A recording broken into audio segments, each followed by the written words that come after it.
wassalatu wassalamu ala sayyidina Muhammadin wa ala alihi washabihi ajmain, amma ba'du. Puji dan syukur marilah kita panjatkan kehadirat Allah Subhanahu wa taala, karena atas limpahan rahmat, nikmat dan karunia-Nya kita semua dapat berkumpul bersama dalam rangka mengikuti sesi berbagi pemahaman pukul 1.4 tentang budaya positif. Ibu Kepala Sekolah yang saya hormati, rekan-rekan, Bapak Ibu Guru yang saya hormati, mohon izin sebelumnya saya pada kesempatan ini bersama rekan saya Ibu Risa Apriani akan menyampaikan sesi berbagi pemahaman tentang modul 1.4 yaitu budaya. Bismillahirrahmanirrahim. Assalamualaikum warahmatullahi wabarakatuh. Waalaikumsalam. Saya di sini akan menyambung yang tadi sudah dijelaskan oleh Pak Hasan tentang Ki Hajar Dewantara, tentang filosofinya ya. Nah sekarang kita masuk ke sosialisasi materi modul 1.4-nya.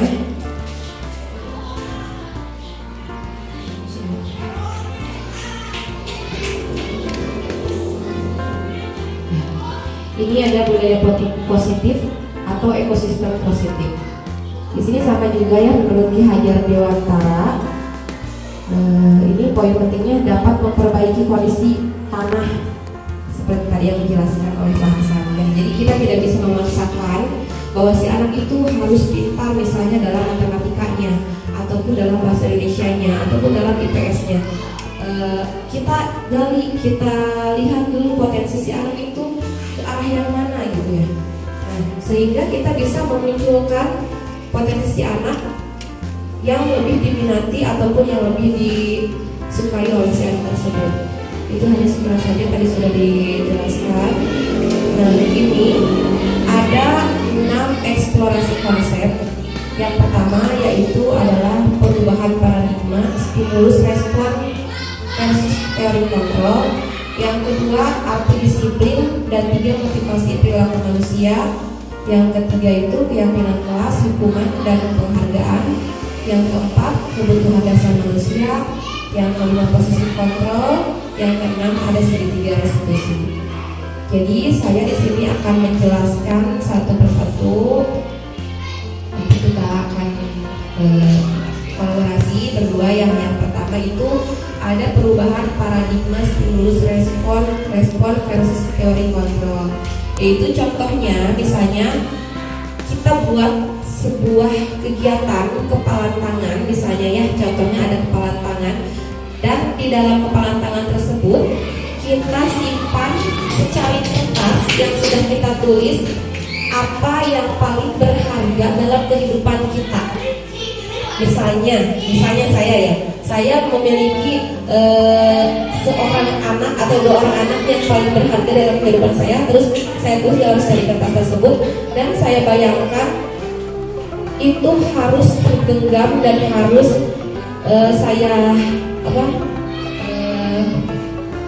pertahankan gitu. Tidak boleh ada yang mengganggu ataupun meminta ataupun apapun. Nah itu coba Bapak Ibu bayangkan, ambil secari kertas lalu ditulis dalam genggaman tangan apa yang akan Bapak Ibu lakukan ketika ada seseorang yang menyuruh ataupun berusaha sekuat tenaga untuk membuka kepalan tangan tersebut.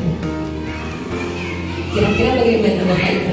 Apakah akan diberikan secara langsung, dibukakan secara langsung, padahal itu yang di genggaman Bapak Ibu itu adalah sesuatu hal yang sangat penting dalam kehidupan Bapak Ibu semuanya.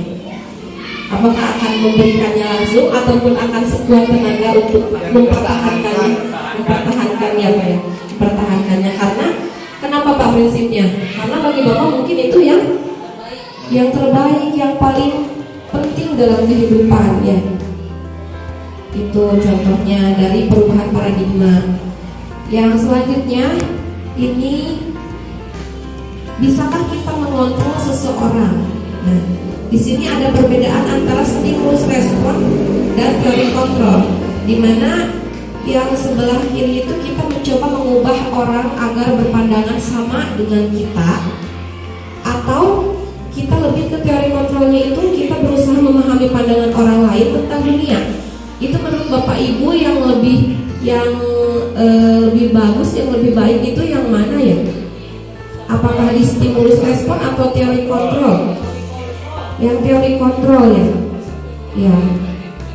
Itu. Yang kedua ada perilaku buruk dilihat sebagai suatu kesalahan. Di teori kontrolnya itu semua perilaku memiliki tujuan. Lalu orang lain bisa mengontrol saya, hanya Anda yang bisa mengontrol diri Anda. Saya bisa mengontrol orang lain, Anda tidak bisa mengontrol orang lain. Pemaksaan ada pada saat bujukan gagal atau kolaborasi dan berkonsensus menciptakan pilihan-pilihan baru. Model berpikir menang atau kalah atau model berpikir menang-menang. Nah itu perbedaannya sangat-sangat jelas ya antara stimulus respon dan teori kontrol. Mungkin Bapak dan Ibu juga bisa memilih dan memilah mana yang lebih terbaik dalam cara menstimuluskan perubahan paradigma ini ya. Lalu selanjutnya ada disiplin dan motivasi perilaku manusia. Di sini makna disiplin terlebih dahulu. Nah, disiplin ini berasal dari bahasa Latin disiplina yang berarti belajar. Makna asal dari kata ini berkonotasi dengan disiplin dari diri murid-murid. Itu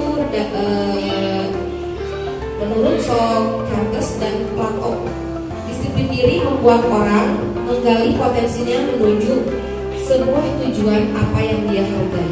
Namun dalam budaya kita, makna kata disiplin telah berubah menjadi sesuatu yang dilakukan seseorang pada orang lain untuk mendapatkan kepatuhan. Kecenderungan umum adalah menghubungkan kata disiplin dengan ketidaknyamanan, bukan dengan apa yang kita hargai atau pencapaian suatu tujuan mulia.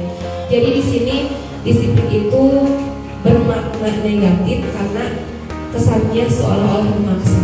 Nah, di sini kita berusaha untuk merubah paradigma tersebut supaya lebih si anak itu bisa merasakan bagaimana itu merdeka belajar. Nah, saya pribadi memberikan kesempatan kepada anak-anak tersebut untuk melakukan kesepakatan kelas misalnya. Jadi yang tadinya peraturan kelas biasanya ya Pak Bu. Nah sekarang dirubah menjadi kesepakatan kelas. Nah kesepakatan kelas itu di dalamnya ada sebuah kesepakatan yang dibicarakan bersama teman-temannya. Jadi mau tidak mau mereka sendiri yang membuat kesepakatannya, mereka sendiri yang menaati kesepakatannya. Jadi bukan peraturan. Lalu di sini ada teori motivasi perilaku manusia. Nah, teorinya yang pertama yaitu untuk menghindari ketidaknyamanan atau hukuman. Apa yang akan terjadi apabila saya tidak melakukannya? Lalu untuk mendapatkan imbalan dari orang lain, institusi apa yang akan saya dapatkan apabila saya melakukannya? Yang ketiga, untuk menghargai diri sendiri menjadi insan sesuai harapan kita. Saya akan menjadi orang yang seperti apa bila saya melakukannya. Itu ada dari motivasi eksternal, internal, tujuan disiplin positif. Nah ini budaya positifnya ya. Budaya positifnya ada lingkungan yang positif, ada keyakinan kelas, ada peraturan kelas. Contohnya kemarin kita sudah menanam tanaman ya Bu Kepala. Kita sudah menanam tanaman. Hubungan dasar manusia yaitu ada yang pertama itu cinta kasih atau bisa diterima. Nah, si anak itu harus bisa merasakan bahwa dia itu dikasihi, dicintai, diterima oleh guru maupun teman-temannya. Jadi tidak boleh, intinya kalau misalnya si anak itu melakukan kesalahan tidak boleh dikucilkan ataupun diasingkan, itu tidak boleh. Jadi pemisal Sunda mah dihayat gitu ya. Lalu ada juga penguasaan. Nah, itu juga kita harus bisa menguasai ataupun mengontrol emosi kita maupun emosi si anak tersebut. Juga si anak juga harus memiliki kesenangan karena memang dunianya anak-anak itu memang bermain gitu. Jadi tidak bisa lepas, dunia anak-anak itu tidak bisa lepas dari dunia mereka gitu, dunia bermain. Jadi belajar itu tidak boleh menjenuhkan ataupun bosan belajar gitu wae. Jadi kita cari dulu apa yang membuat mereka nyaman, apa yang membuat mereka senang. Jadi kita setelah mereka nyaman, setelah mereka merasa senang, minimalnya bisa menyenangi gurunya ataupun menyenangi pelajarannya, nanti kita bisa lebih mudah untuk masuk dalam memberikan pelajaran ataupun materi kepada mereka. Lalu mereka juga diberikan kebebasan. Tidak boleh kamu nggak boleh gitu, kamu nggak boleh gini, tidak boleh seperti itu. Jadi apa yang kamu sukai, apa yang kamu tidak sukai, coba ungkapkan kepada ibu gitu. Misalnya saya mensiasatinya kepada mereka dari kebiasaan positif itu setiap 1 minggu sekali mereka mengumpulkan diary book, di mana diary book tersebut mereka mencurahkan apa yang menjadi unek-unek ataupun kekesalan mereka ataupun yang membuat mereka bahagia, itu mereka tumpahkan di diary book tersebut. Dan komitmen kita itu rahasia antara si anak tersebut hanya dengan gurunya. Jadi mereka bebas untuk mengekspresikan. Nah di situ juga saya mensiasati supaya bisa mengevaluasi diri saya sejauh mana sih ataupun harus bagaimana cara mengajar saya untuk kedepannya. Nah itu terangkum dalam survival. Lanjut, di sini juga ada contoh ya. Contoh, ibu guru bilang, aku tidak boleh bersenandung sewaktu mengerjakan tugas. Katanya kelas harus tenang, tidak ada suara. Padahal kan aku suka dan senang menyanyi. Kira-kira ini termasuk ke dalam kebutuhan apa ya Bapak Ibu? Tadi kan ada cinta kasih atau diterima, penguasaan, kesenangan atau kebebasan. Jadi si anak itu membutuhkan apa kira-kira untuk yang poin pertama itu? Membutuhkan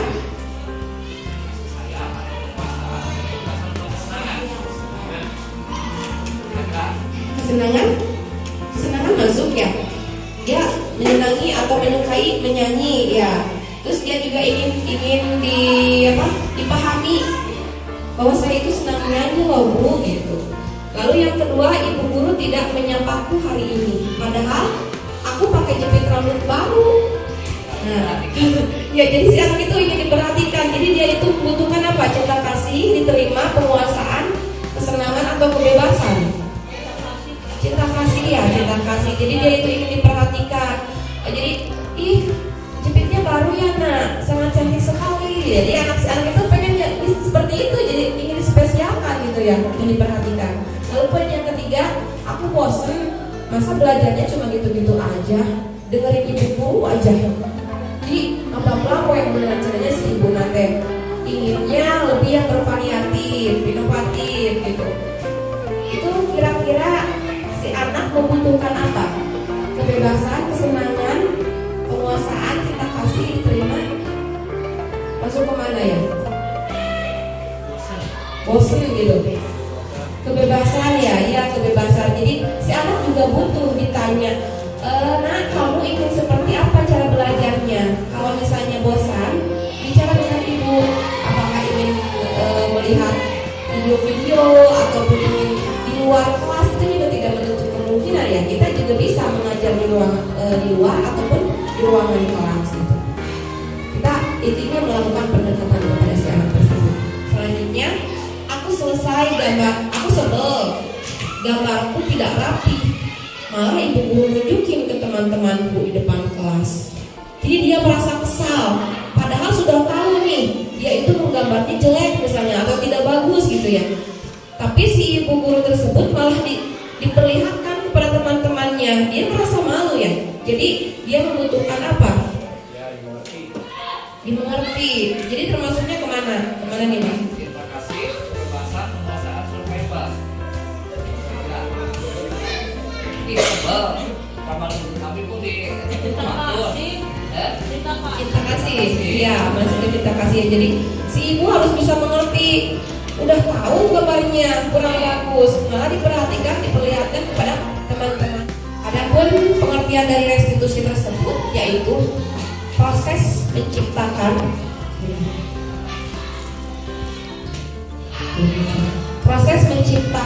kondisi bagi murid untuk memperbaiki kesalahan mereka, sehingga mereka bisa kembali kepada kelompok mereka dengan karakter yang lebih kuat. Itu menurut Gosling 2004.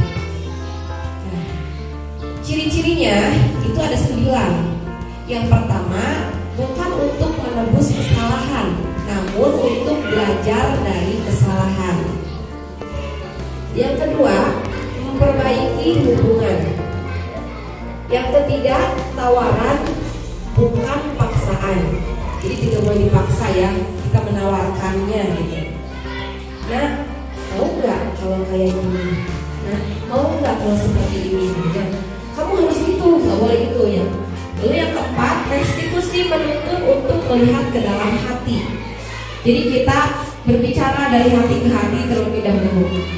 Lalu yang kelima, restitusi mencari kebutuhan dasar yang mendasari tindakan. Kita telusuri dulu, kita telah dulu. Mungkin bisa menggunakan PTK atau menggunakan tindakan keras itu bisa. Yang keenam, ada restitusi diri adalah cara yang paling baik untuk memperbaiki diri. Jadi dari dalam dirinya restitusinya itu muncul. Yang ketujuh, restitusi fokus pada karakter, bukan tindakan. Jadi kita lihat dulu karakter si anak itu seperti apa.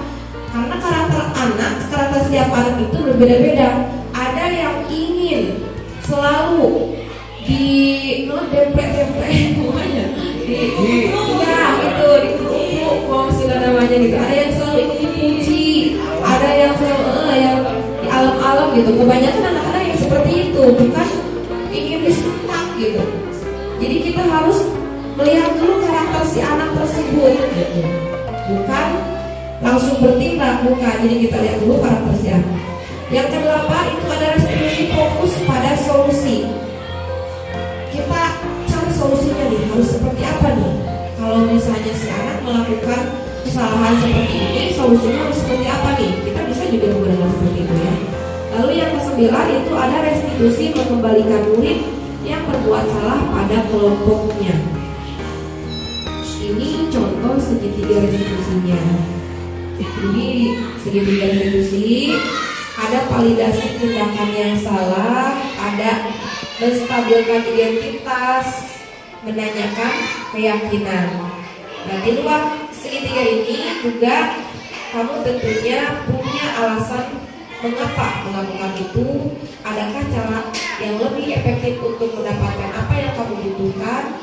Keyakinan kelas apa yang telah kita sepakati? Kamu ingin menjadi orang yang seperti apa? Setiap orang pasti pernah melakukan kesalahan. Kamu bukan satu-satunya yang pernah melakukan ini. Contohnya kemarin juga ada yang melakukan kesalahan. Misalnya si anak itu mencontek ya, mencontek misalnya. Nah itu biasanya teman-temannya suka mengejek tuh, suka mengejek. Itu solusinya harus seperti apa Pak Bu? Kira-kira disusulan apa kumaha si anak teh anu mencontek anu ngalapor kana gitu, diberi pengertian. Iya betul sekali Bunganya, itu diberi pengertian. Jadi si anak itu dipanggil, ditanya dari hati ke hati, kenapa bisa seperti itu, kenapa bisa ada kegaduhan gitu. Nanti kita cari solusinya. Tadi fokus solusi. Lalu di sini juga ada, nah ini menstabilkan identitas. Di sini untuk membuat murid yang merasa gagal karena berbuat salah menjadi positif terhadap dirinya, yaitu guru harus berkata seperti ini. Yang pertama, berbuat salah itu adalah hal yang manusiawi. Jadi diremahkannya. Nah, berbuat salah itu adalah hal yang sangat manusiawi, tidak apa-apa gitu. Lalu tidak ada manusia yang sempurna. Itu juga lebih halus. Atau Bapak Ibu juga pernah loh buat salah kayak gini gitu. Jadi nggak apa-apa nak gitu.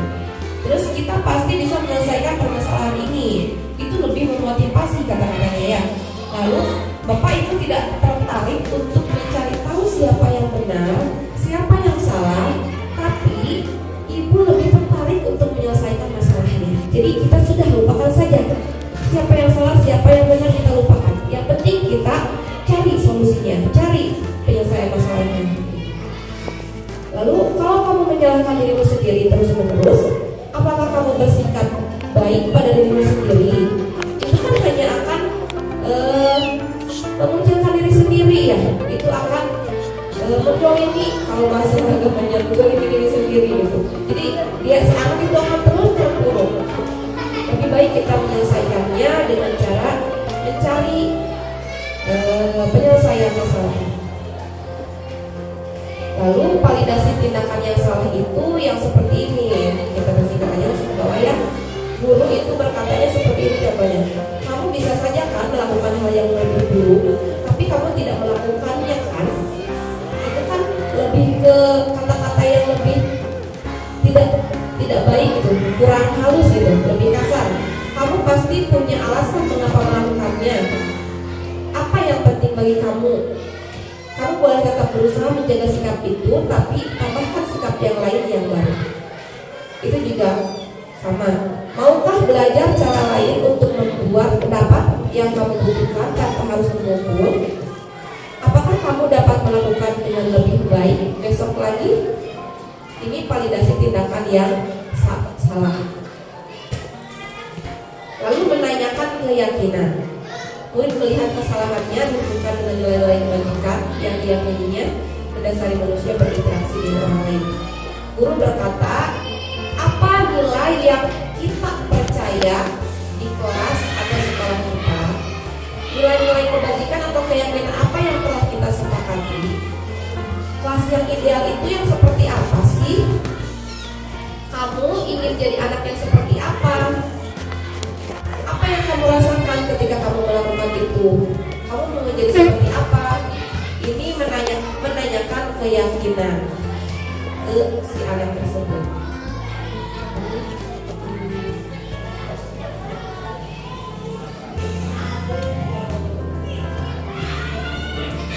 Ini yang terakhirnya ada intervensi.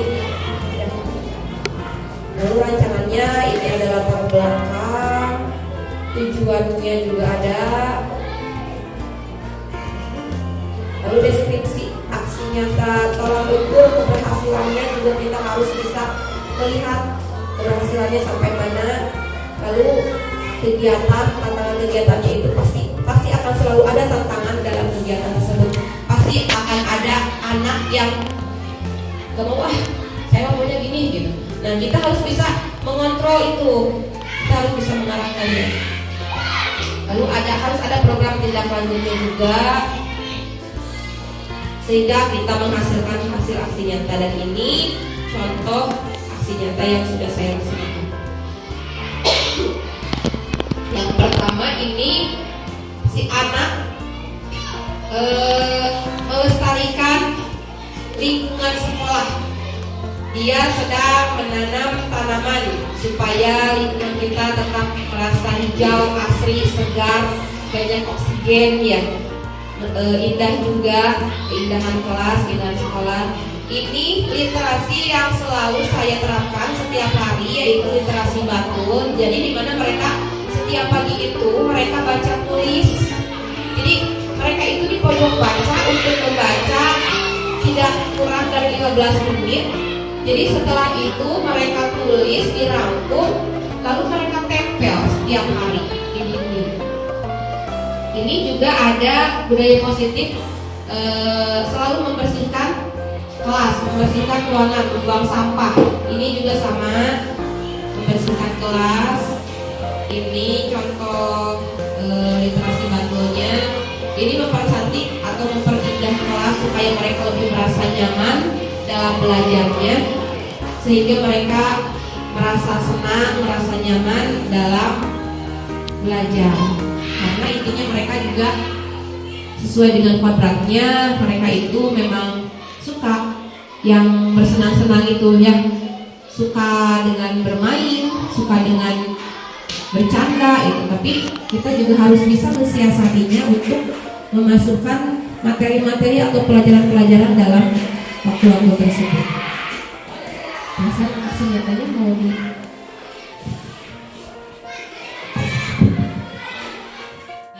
Jadi harus ada solusi penyelesaian, tidak akan begitu-begitu saja. Jadi cuman apa, hitam di atas putih, mual ini dan sebagainya. Konsekuensi ya, betul sekali. Jadi yang pertama, stabilkan dulu identitasnya. Yang kedua, validasi tindakan yang salahnya. Kemudian yang ketiga, tanyakan keyakinan kelasnya. Kemudian diambil solusi yang terbaik. Itu. Selanjutnya Bapak Ibu, nah ini rancangan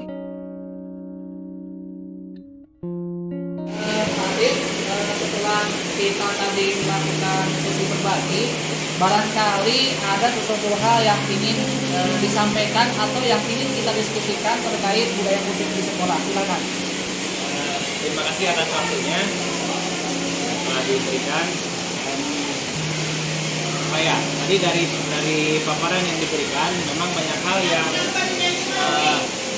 saya untuk diri saya pribadi, banyak hal yang masih harusnya tidak dikerjakan tapi masih dikerjakan. Mungkin itu karena kebiasaan lama yang sudah turun temurun ya sampai sekarang. Salah satunya dari peraturan kelas tadi. Memang dari peraturan itu, setelah saya tadi mendengar materi tadi, memang peraturan kelas itu sifatnya memaksa pada anak. Memang betul. Kalau sekarang kan harusnya tidak boleh seperti itu. Yang menjadi perubahan tadi dari peraturan kelas menjadi kesepakatan kelas, memang bagus. Karena apa? Karena peraturan kelas menurut saya memang tadi betul Pak kan. Peraturan kelas itu dibuat sepihak. Menurut saya dibuat sepihak dari dulu sampai sekarang mungkin ya masih dibuat sepihak. Kalau kesepakatan kelas kan tadi betul dari anak sama dengan guru nanti ditentukan. Jadi kesepakatan kelas memang bagus ya. Namun hal tersebut memang susah tidak seperti memberikan telapak tangan, susah dilaksanakan tuh secara apakadabra gitu kan. Nah, jadi semua itu menurut saya mungkin dari pengalaman pribadi untuk kesadaran dari diri masing-masing dari anak tersebut. Nah, yang menjadi kendala mungkin bagaimana cara menerapkan kesadaran diri terhadap anak tersebut. Ya, dari hal aksi nyata tadi yang ditampilkan oleh Bu Risa dan Pak Hasan memang bagus ya. Tapi kedepannya apakah si anak bisa melaksanakan tanpa ada bimbingan dari guru atau tidak? Nah, itu yang jadi kendala di lapangan. Saya pribadi terutama yang kalau ada perubahan itu yang menjadi patokan itu gurunya. Kalau tidak ada guru, apakah bisa seperti itu? Mungkin saya ingin berbagi seperti itu. Bagaimana cara menunjukkan kesadaran dari diri anak tersebut? Mungkin yang menjadi modal utama. Kalau si anak sadar, mau peraturan atau kesepakatan, insya Allah semuanya akan berjalan. Mungkin itu dari saya. Jadi bagaimana cara menunjukkan kepada diri anak itu akan si anak tanpa ada peraturan dari pun bisa melaksanakan kegiatan pendidikan. Selanjutnya itu dari saya sekedar sharing aja dari materi saya yang disampaikan. Mudah-mudahan nanti kedepannya bisa ada solusi yang lebih baik dan memajukan khususnya dari SD dan pelajarannya. Terima kasih. Assalamualaikum warahmatullahi wabarakatuh. Waalaikumsalam warahmatullahi wabarakatuh. Baik, mungkin mau bisa dulu yang menjawab atau saya sendiri dulu. Silakan Pak Hasan dulu boleh. Terima kasih Pak Adin atas pertanyaannya. Bukan berarti saya lebih tahu, tapi mungkin bisa dikatakan ini diskusi atau sharing. Ini mungkin pendapat saya. Jadi bagaimana caranya supaya timbul kesadaran terhadap anak tentang suatu kesepakatan kelas itu diyakini menjadi sebuah keyakinan dan menjadi sebuah kesadaran bagi siswa yang nantinya siswa tanpa adanya pihak-pihak eksternal, baik guru, baik kepala sekolah, atau adanya hukuman atau adanya imbalan, tidak terpengaruh sama sekali. Murni langsung berasal dari motivasi internal sesuai dengan tadi motivasi perilaku manusia yang tiga itu. Nah itu memang Pak Atin tidak bisa ujug-ujug bim salabim abakadabra, tentunya membutuhkan proses yang sangat panjang sekali dan ketelatenan kita sebagai guru dalam menanamkan hal tersebut. Di antaranya pertama kita sebagai guru tidak henti-hentinya setiap hari menyampaikan manfaat keyakinan kelas itu. Kemudian apa yang kamu rasakan kepada anak-anak ketika kamu melaksanakan keyakinan kelas itu, kira-kira untung gitu man. Hidup untung dalam ayeuna kelasna bersih, hidup untung dalam di kelas tertib, teratur, tidak gandeng dan sebagainya. Mungkin anak sendiri juga, oh benernya. Jadi intinya ada di bapak guru atau ibu guru. Jadi kita harus selalu tetap mengingatkan mereka betapa manfaat, betapa pentingnya keyakinan kelas yang sudah mereka sepakati dan mereka yakini. Yang kedua, dalam menanamkan sebuah keyakinan itu memang betul sekali tidak bisa ujuk-ujuk langsung hari enak yakin sehari tak. Ketika saya mengingatkan kepada siswa, bertanya kepada siswa, anak-anak jatuh itu kemana? Anak-anak menjawab, ke bawah pak. Ah tidak, jatuhnya ke atas. Tidak pak, ke bawah pak jatuhnya. Enggak, menurut kamu ke atas. Ting harulang budak teh. Sehingga anak tersebut kekeh putekeh nyebutkan rag-rag teh kang handap. Nah, saya sampaikan kepada mereka, itulah yang sudah dikatakan sebagai sebuah keyakinan. Keyakinan seseorang akan sesuatu hal, badai di kumaha-kumaha, badai dirayu, badai disetap, badai di kumaha-kumaha, tetap tempuh karena pendiriannya. Itu kita harus bisa sampai seperti itu Pak Atin. Beri contoh ada yang di kepala Iya betul itu sekali. tadi kan. Ya betul sekali. Jadi intinya ada di kita Pak Atin, butuh proses, butuh waktu, dan butuh ketelatenan sebagaimana Ki Hajar Dewantara tadi menyampaikan bahwa kita itu harus menuntun tumbuh kembangnya anak sesuai dengan kodratnya masing-masing dan berusaha untuk menciptakan budaya atau ekosistem supaya anak tersebut bisa tumbuh kembang dengan baik. Seperti itu Pak Atin. Jadi intinya dari pertanyaan Pak Atin, kuncinya ada di Bapak Ibu guru. Soal hasil tidak bisa bisa diketahui ujuk-ujuk 1 hari, 2 hari, 3 hari, 1 minggu, 2 minggu, bahkan bisa jadi kita membutuhkan waktu yang cukup lama. Intinya teruskan sesuatu menjadi sebuah pembiasaan. Dari pembiasaan tersebut tidak henti-hentinya menyampaikan kepada anak apa manfaat pembiasaan atau keyakinan tersebut, sehingga awal akhir tumbuh di hati anak bahwa oh betul sekali itu yang betul harus saya lakukan. Sehingga mau ada guru tidak ada guru, ada kepala sekolah tidak ada kepala sekolah, ada teman tidak ada teman, dia misalkan tadi membuang sampah tetap kepada tempatnya. Mungkin seperti itu Pak Atin. Jadi tetap ada di kita. Dan yang tidak kalah pentingnya lagi Pak Atin menurut saya itu yang tadi yang 3 konsep dari Ki Hajar Dewantara. Ingat Sungtulodo, Ingmadia Mangun Karsa, jadi kita itu jangan lepas-lepas sebagai suri teladan. Kita menanamkan kepada anak untuk bersih, kita sendiri belum bisa. Itu nanti anak akan sedikit-sedikit Pak Atin gente, misalnya Burisa gente, Pangsan gente, Pangsan bisa ditahungkul misalkan. Jadi saya bagus sekali melihat Pak Atin, Burisa ketika menanamkan keyakinan kepada anak tentang bersih, terjun sendiri luar biasa. Saya itulah sesuai dengan tuturi handayani itu yang tadi Ki Hajar katakan. Jadi kita yang jadi contoh, karena anak itu akan sulit atau kalau sudah melihat contoh itu sulit untuk menolak. Pasti untuk menjadi tukang mesang, bebersih dan sebagainya itu luar biasa. Tapi tetap kita juga harus mengajak, jangan sampai nyontohan unggul tadi ajak, tidak akan jadi gitu, tidak akan jadi. Karena anak khususnya anak SD itu butuh sekali ketelatenan kita. Kalau orang dewasa mah misalkan SMA-nya gurunya sesapu atau ngepel, gitu kan. Udah SD mah mana mungkin gitu. Harus selalu diingatkan. Mungkin seperti itu. Silakan Burisa untuk menambahkan. Dan mungkin sama seperti itu ya. Jadi pertamanya mungkin dari dalam diri sendiri ya yang paling utama. Jadi si guru tersebut dulu pribadinya itu harus memberikan contoh yang baik kepada si anak, sehingga si anak juga bisa mencontoh pribadi kita gitu.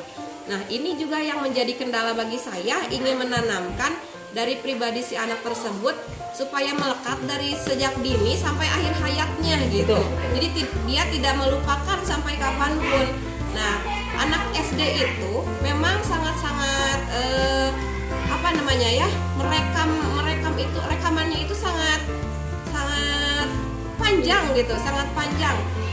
Jadi kita harus memberikan budaya positif tersebut gitu, yang dimulai dari diri sendiri dulu. Ya mungkin seperti itu tambahannya. Ya kuncinya mungkin dapat disimpulkan istiqomah dulu. Ya, ngaji rasa si anak juga bisa. Kadang-kadang begini, kita yang program gitu ayam terlalu banyak pekerjaan, aduh itu kepaler jadi ente deh gitu ya. Mungkin seperti itu Fatin. Mohon maaf kalau misalkan Kurang jawabannya memuaskan. kurang memuaskan karena kami Sama-sama. kita juga sama-sama belajar dan dari sananya juga tidak seperti itu langsung terjadi ya. Kita juga mengkaji sendiri. Kaji sendiri nanti mungkin akan bisa dirasakan oleh Pak Atin ketika Pak Atin nanti mendaftar sebagai CGP ya. Di lain sisi mungkin dulu saya mungkin di lain sisi banyak pekerjaan atau sibuk atau banyak tugas dan sebagainya ya. Kadang-kadang manusiawi mundur gitu tapi yang saya rasakan Bu Mantri jadi ketika maju banyak sekali luar biasa terasa buat guru apalagi bisa menjalankan, apalagi mudah-mudahan guru semua bisa menjalankannya. Amin. Banyak sekali manfaat yang harus dijalankan, metode buat anak, buat guru, banyak sekali metode-metode yang baik. Mudah-mudahan semua bisa menjalankannya. Mudah-mudahan Ya, jadi bukan hanya bahasan sama saya saja gitu. Jadi semua mudah-mudahan kita semua ya Pak Atin takutnya ya Bu ketika selesai program guru penggerak selesai juga itulah yang dari mudah-mudahan. kalau sudah melakukan insya Allah. memang sebetulnya begini Ibu, jadi apa yang sudah kita laksanakan itu memang setiap hari kita melaksanakan Tidak tapi sudah mengerjakan. memang kita tidak tahu bahwa itu adalah sejalur dengan program guru penggerak ya dari Fatin hias kelas. Tapi mungkin sekarang lebih terarah ya, lebih terarah. Jadi ada kesalahan Ibu diri lagi kesalahan. tinggal gitu ya, masalah segala macam banyak peningkatan. Ya mungkin Alhamdulillah mudah-mudahan. kami itu mohon bimbingannya kepada ibu kepala sekolah karena kami di sini tidak bisa dan tentunya mereka sejawat teman-teman yang lain mohon dukungannya karena kami tidak bisa bekerja sendiri. Sekolah itu satuan yang itu yang tidak bisa terpisahkan. Mungkin itu terima kasih. Kalau tidak ada pertanyaan lagi pasti yang harus kita diskusikan. Ya, terima kasih atas jawabannya.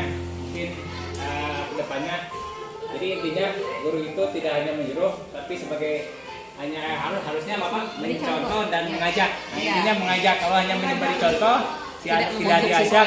Mungkin belum Ya betul. Kemudian waktunya nanti kedepannya untuk menumbuhkan kesadaran itu tidak cukup waktu yang Instan. hanya 1, 2 atau 3 minggu kan kedepannya. Jadi harus secara tadi telaten betul. Jadi kesananya akan timbul kesadaran yang akan menjadi kebiasaan si anak. Ya. Terima kasih atas jawabannya di Pak Sanam Bu Risa. Mudah-mudahan bisa nanti diterapkan di sekolah di kelas kita ya. Ini hanya itu saja mungkin dari saya tadi sedang benar-benar saja dan inginnya banyak hanya satu lebih maju yang mudah-mudahan saya kedepannya nanti bisa mengikuti jejak Harus. Terima kasih ya. Terima kasih semuanya. Wassalamualaikum warahmatullahi wabarakatuh.